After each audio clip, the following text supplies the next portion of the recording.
Mia a 23 ans. C'est une jeune femme noire, belle, élégante, pleine d'ambition. Depuis des mois, elle participe à un concours de mannequinat organisé par une grande agence internationale. Et aujourd'hui, c'est officiel, elle a gagné. Son nom est partout. Les réseaux sociaux la mettent en avant, les gens partagent ses photos, les magazines parlent d'elle comme d'une future grande star de la mode.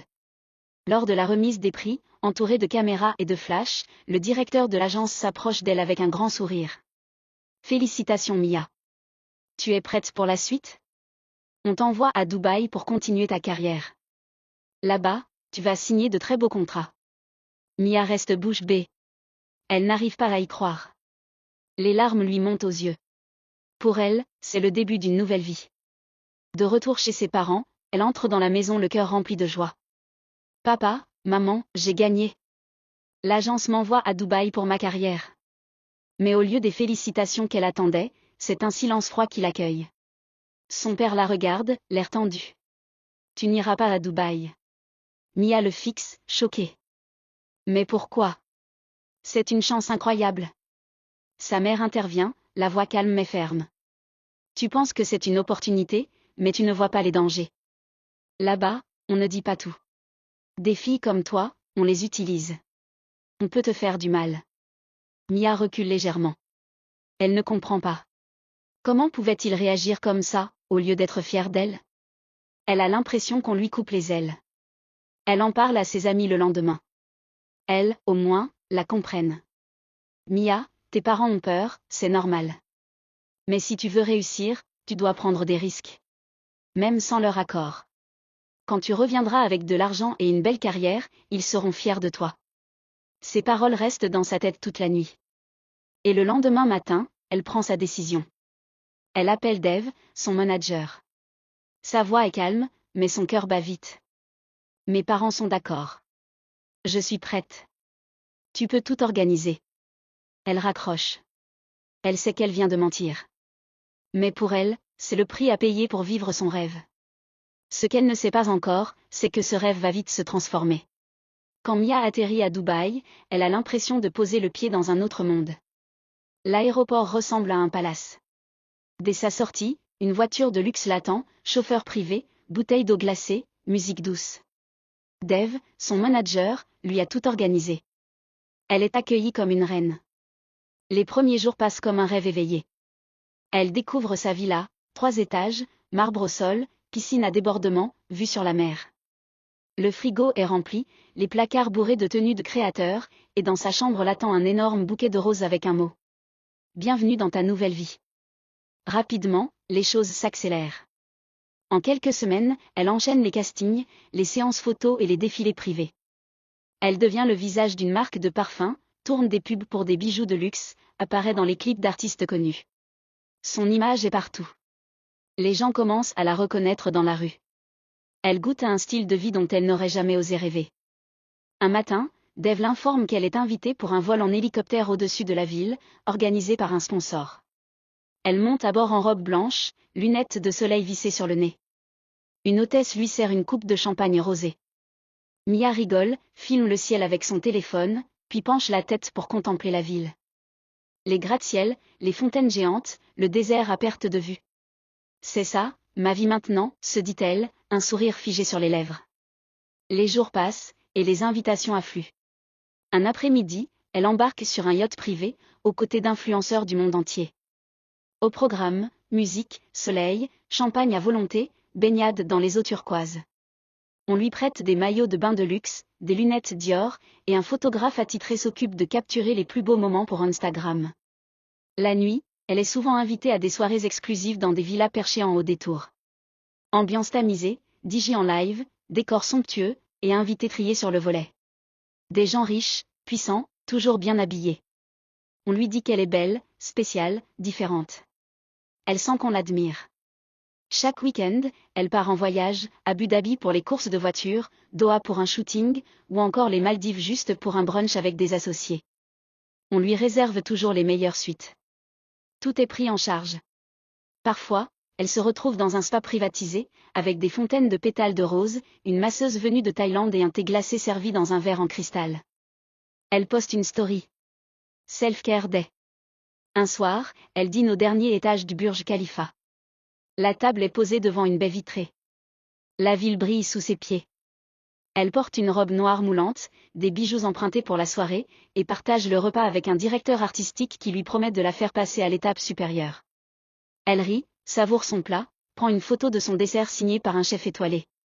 Un jour, elle décide d'appeler ses parents. En visio. Elle est assise dans sa villa, au bord de sa piscine, un verre de jus frais à la main. Regardez, tout va bien. Je suis en sécurité, je vis la vie que je voulais. Vous voyez ? Vous n'aviez pas à vous inquiéter. Sa mère reste silencieuse. Son père, lui, regarde longuement l'écran, puis dit simplement. Félicitations ma fille. Mais, fais attention, on t'aime beaucoup. Mia soupire en souriant. Elle ne comprend pas leur froideur. Elle leur envoie de l'argent tous les mois. Beaucoup. Elle espère qu'un jour, ils verront qu'elle avait raison. Sur les réseaux, elle devient une référence.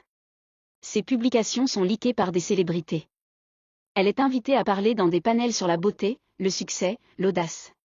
On lui demande son avis sur les marques de luxe, les hôtels, les destinations tendances. Elle est devenue une influenceuse lifestyle respectée. En apparence, elle vit un conte de fées. Les jeunes filles rêvent de devenir comme elle. Les marques se battent pour lui offrir des cadeaux. Sa boîte mail déborde d'offres. Et pourtant, elle ne le sait pas encore. Ce qu'elle vit, ce n'est pas la réalité. C'est un mirage. Un mirage doré. Un an est passé depuis l'arrivée de Mia à Dubaï. Un an de luxe, de fêtes, de voyages, de shooting, d'apparence. Mais depuis quelque temps, quelque chose a changé. Les messages se font rares. Les contrats s'espacent. Les appels deviennent silencieux. Même les marques qui l'envoyaient des colis sans arrêt ont cessé de la contacter. Son manager Dave, d'habitude très actif, semble lui aussi désabusé. C'est normal, Mia. Le monde de la mode, c'est cruel. L'attention change vite. Si tu veux rester visible, il faut fréquenter les bons cercles. Il y a des soirées privées, très fermées. C'est là que tout se joue. Mia n'aime pas trop ce discours, mais elle ne peut pas se permettre de rester invisible. Elle accepte d'y aller. La soirée a lieu dans une villa isolée, au sommet d'une tour. L'ambiance est feutrée, la lumière tamisée. On y croise des hommes très riches, des mannequins, des acteurs, des gens influents dont elle ne connaît même pas les noms, mais qu'on respecte sans poser de questions. C'est là qu'elle aperçoit Leila. Une mannequin célèbre, internationale, que tout le monde admire. Elle n'en revient pas quand Leila s'approche d'elle avec un sourire. Mia ? Je te reconnais. Je te suis depuis un moment. T'as un vrai truc. Mia, surprise, sourit timidement. Merci. C'est gentil. Mais en ce moment, c'est calme. Leila la regarde un instant, puis lui répond avec franchise. Je connais. On passe toutes par là. Si tu veux, je peux t'aider. On se voit demain, d'accord ? D'accord, merci. Le lendemain, elle se retrouve dans un café discret, à l'écart du centre. Cette fois, Leila ne tourne pas autour du pot. Tu veux savoir pourquoi certaines filles ne retombent jamais dans l'oubli ? Parce qu'elles comprennent les règles du jeu. Ici, pour durer, faut satisfaire ceux qui ont le pouvoir. Mia fronce les sourcils. Satisfaire comment ? Leila baisse la voix. En passant la nuit avec eux, en te vendant, en les faisant plaisir en bref. Mia est déçue de ce qu'elle écoute et dit. Je ne peux pas me vendre, je ne suis pas comme ça moi. Leila la fixe, sérieuse. Tu vends déjà ton image. Ton corps, ta beauté, ta présence. Tu l'offres au monde entier sur Instagram, gratuitement. Et tu crois que c'est différent de passer à l'étape suivante ? Regarde autour de toi. Toutes celles qui réussissent, elles ont compris. Les soirées, les deals secrets, les arrangements. Tu fais ça bien, et tu deviens intouchable. Mia reste silencieuse. L'idée la choque. Je ne me vends pas. Et je le ferai pas. Leila éclate d'un rire bref. Tu l'as déjà fait sans le savoir. Tes ex t'ont vu nu dans leurs fantasmes, sans rien te donner en retour. Pourquoi continuer à leur faire ce cadeau gratuitement ? Tu peux te faire payer. Devenir une légende. Mia ne sait plus quoi penser. Tout ce en quoi elle croyait semble glisser sous ses pieds. Elle se sent perdue, piégée. Elle quitte la table sans rien promettre. Mais l'idée est là maintenant, dans sa tête. Et elle sait qu'elle devra bientôt faire un choix. De retour chez elle, Mia trouve Dave assis dans le salon. Il ne prend même pas le temps de la saluer. Il va droit au but. Il faut qu'on parle. Les comptes sont vides. Tes partenariats s'arrêtent. Si tu refuses de jouer le jeu, tu rentres au pays. Et là-bas, t'auras plus rien. Juste la honte. Il s'approche et baisse le ton. Toi qui as montré des villas, des jets, du champagne. Tu vas devoir expliquer pourquoi tu vis maintenant dans un studio, à Kinshasa ou Abidjan. Tes abonnés vont rigoler. Tes parents vont pleurer. Tu veux vraiment vivre ça? Mia sent son ventre se nouer. Il a raison. Le retour serait une humiliation. Elle pense à toutes ces vidéos où elle se vantait de sa réussite, à ces messages où elle disait qu'elle avait fait les bons choix. Et là, elle se sent piégée. Elle prend son téléphone. Ses mains tremblent légèrement. Léla? Je suis prête. Le lendemain, une voiture noire la conduit dans un gratte-ciel immense. On la fait monter au dernier étage. L'ascenseur s'ouvre sur un penthouse silencieux, froid, impersonnel. Au fond, devant une baie vitrée, se tient un homme qu'on appelle Monsieur Gerby. Il est connu dans l'ombre. Producteur, investisseur, faiseur de stars, comme on dit ici. Il ne lui adresse presque pas un mot. Juste un regard. Vide. Calculateur. Cette nuit-là, Mia perd quelque chose qu'elle ne retrouvera jamais. Elle ne racontera jamais en détail ce qu'il lui a fait. Pas même à elle-même. Elle préfère effacer. Tout ce qu'elle sait, c'est qu'elle s'est réveillée dans un lit froid, le corps meurtri, l'âme en vrac. Elle s'est douchée pendant des heures, en silence, sans réussir à se sentir propre, car après une soirée où on t'a fait rentrer un bâton dans tous les trous, à un point où même tes oreilles et tes narines n'ont pas été épargnées, c'est difficile de se sentir propre. Et pourtant, une semaine plus tard, les contrats recommencent à tomber. Des marques internationales. Des clips d'artistes connus. Des voyages tout frais payés. L'illusion d'un renouveau. Elle recommence à poster, à sourire, à faire semblant. Ses abonnés pensent qu'elle a rebondi. Elle sait qu'elle a signé un pacte. Mais ce n'était que le début.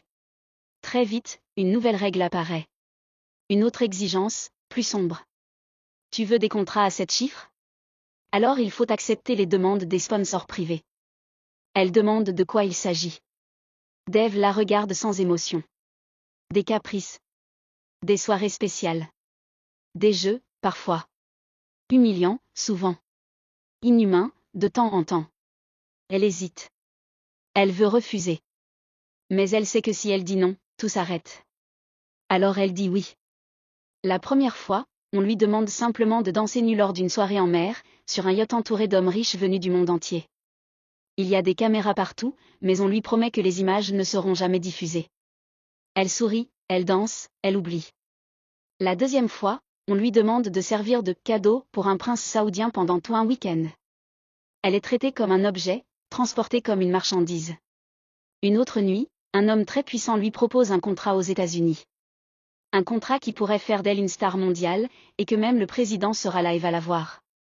Il lui fait comprendre qu'en échange, il veut qu'elle mange ses excréments. Elle refuse. Pour la première fois, elle dit non. Et ce contrat, elle ne le verra jamais. Plus les mois passent, plus les demandes deviennent floues, étranges, inquiétantes. Elle se retrouve parfois à des fêtes où les invités sont masqués, où l'alcool coule sans fin, où les règles normales n'existent plus. On lui demande de faire semblant de sourire pendant que des adolescents fils de milliardaires s'amusent avec elle, comme avec une poupée de luxe. Un soir, elle reçoit un message. On lui propose une somme énorme pour participer à une performance artistique dans un désert, en présence de plusieurs milliardaires. Le contrat stipule des choses qu'elle n'ose même pas lire jusqu'au bout, comme passer la nuit avec des animaux. Elle efface le message. Mais elle sait que tôt ou tard, il faudra céder. Mia vit dans un luxe permanent. Elle voyage en jet privé, elle dort dans les plus beaux hôtels du monde, elle mange dans les restaurants les plus chers. Mais elle ne se sent plus humaine. Juste, entretenue. Utilisée. Brisée. Dans le miroir, elle ne reconnaît plus son visage. Son regard est vide, ses sourires sont forcés. Le soir, dans son lit en soie, elle pleure en silence. Elle repense à ses parents. À leur mise en garde. À leur regard inquiet. Elle se souvient de cette phrase de son père. Fais attention, ma fille. Mais c'est trop tard. Elle est prisonnière. Prisonnière d'une image qu'elle a vendue. Prisonnière d'un système qui ne pardonne pas, prisonnière d'un monde qui fait rêver, de loin. Les années passent. Mia est célèbre. Son nom est sur toutes les lèvres. Elle est riche. Désirée. Invitée partout. Sur les tapis rouges, dans les dîners d'ambassadeurs, dans les soirées les plus exclusives du monde. Mais à l'intérieur, elle est vide. Derrière les sourires, les robes de créateurs, les bijoux étincelants, elle ne ressent plus rien. Le luxe l'a engloutie. Son âme est absente. Elle pense souvent à ses parents. Elle ne les a pas revus depuis des années. Elle a trop honte. Honte de ce qu'elle est devenue, honte de ce qu'elle a accepté. Un soir, seule dans sa villa de verre, elle prend son téléphone et envoie un message à son père. Un simple texte. Tu avais raison. Mais je suis coincée. Quelques minutes plus tard, la réponse tombe. Courte. Tranchante. La liberté ne s'achète pas avec du luxe. Mia veut tout arrêter. Elle y pense chaque jour. Mais elle sait que ces hommes peuvent la détruire. Son nom, son image, sa vie entière. D'un claquement de doigts. Alors elle sourit. Elle poste. Elle joue le jeu. Ses abonnés continuent de liker. D'envier. D'idéaliser. Mais derrière les filtres et les palmiers, Mia n'est plus qu'une ombre dans un palais de verre. Une prisonnière d'un empire qu'elle n'a jamais vraiment contrôlé. Puis un jour, une opportunité arrive, un contrat pour défiler en Afrique, dans son pays. Une invitation officielle. Elle hésite, puis accepte. Le jour du défilé, elle est radieuse. Le public est en délire. Les médias couvrent l'événement comme un triomphe. Elle marche avec grâce. Le monde entier la regarde. Et là, devant les caméras, elle prend le micro. Je vous remercie pour votre amour. Mais aujourd'hui, je prends une décision importante. J'arrête ma carrière. Je veux me recentrer sur ma famille, et sur ma foi. La salle est figée. Les réactions sont partagées. Certains applaudissent, d'autres murmurent. On pense qu'elle est simplement fatiguée. Qu'elle a besoin de repos, qu'elle se cherche. Mais toi et moi, on sait. Mia n'a pas juste quitté la mode. Elle a fui l'enfer.